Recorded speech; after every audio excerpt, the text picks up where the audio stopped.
आज मैं आपको एक्सरसाइज 7.1 का 7th क्वेश्चन करवा रही हूँ। Find the point on the x axis which is equidistant from these 2 points.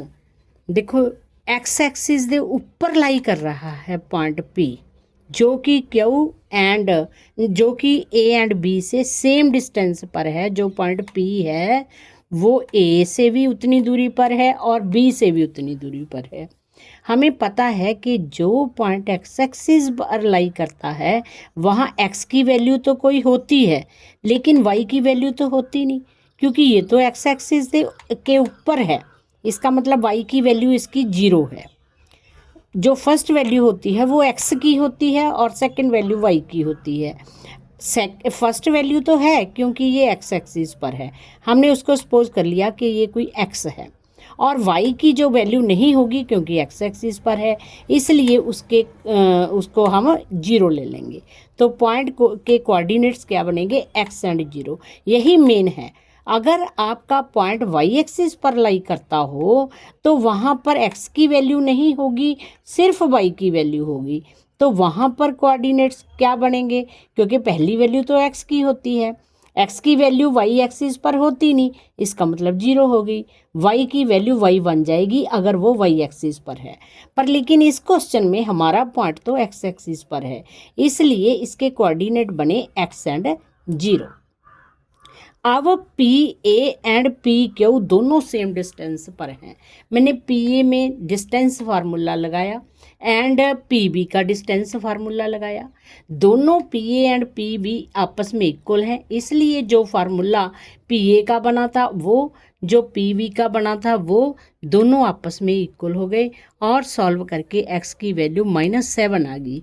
तो p के कोऑर्डिनेट्स क्या बने? क्योंकि फर्स्ट वैल्यू x की होती है जो कि -7 आ गई, एंड y की वैल्यू 0 थी क्योंकि ये x एक्सिस पर पॉइंट लाई कर रहा था। ऐसे ही 8th question, find the value of y for which the distance between the points p and q is 10 units. कहता कोई हमने y की वैल्यू फाइंड करनी है जो कि q में है, उसकी वैल्यू फाइंड करनी है, लेकिन P एंड Q का जो डिस्टेंस है वो 10 यूनिट्स हमें दिया हुआ है। इसका मतलब हम P एंड Q में पहले डिस्टेंस फार्मूला लगाएंगे और वो डिस्टेंस को हम 10 के इक्वल रखेंगे, क्योंकि हमें उसने दे रखा है कि डिस्टेंस 10 यूनिट्स है। उसके इक्वल रख के हम y की वैल्यू निकाल देंगे।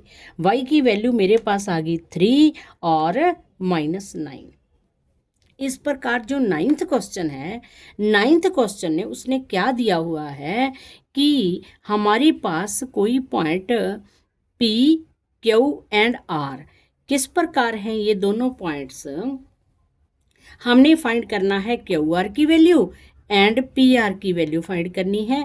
P, Q एंड QR दोनों का डिस्टेंस सेम है। अगर P, Q R के इक्वल है तो उनका स्क्वायर भी आपस में इक्वल ही होंगे ना। तो मैंने P Q स्क्वायर फाइंड कर लिया, Q R स्क्वायर फाइंड कर लिया और दोनों को इक्वल रख दिया। तो मेरे पास x की वैल्यू +-4 आ गई। इसका मतलब x की वैल्यू या तो +4 है या फिर -4 है।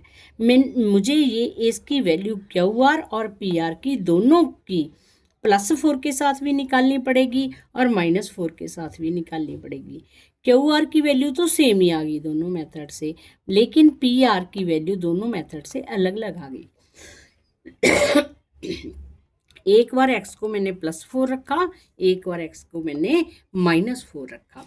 अब देखिए 10th क्वेश्चन।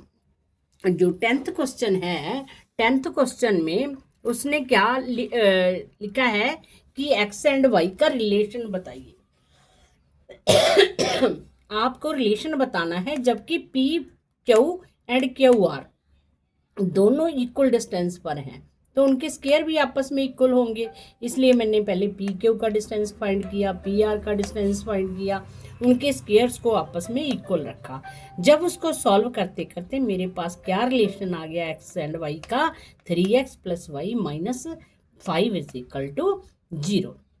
अगर आपको कहीं से कुछ समझ ना आया तो आप कमेंट में मुझे बता सकते हो, मैं उसको दोबारा से करवा दूँगी।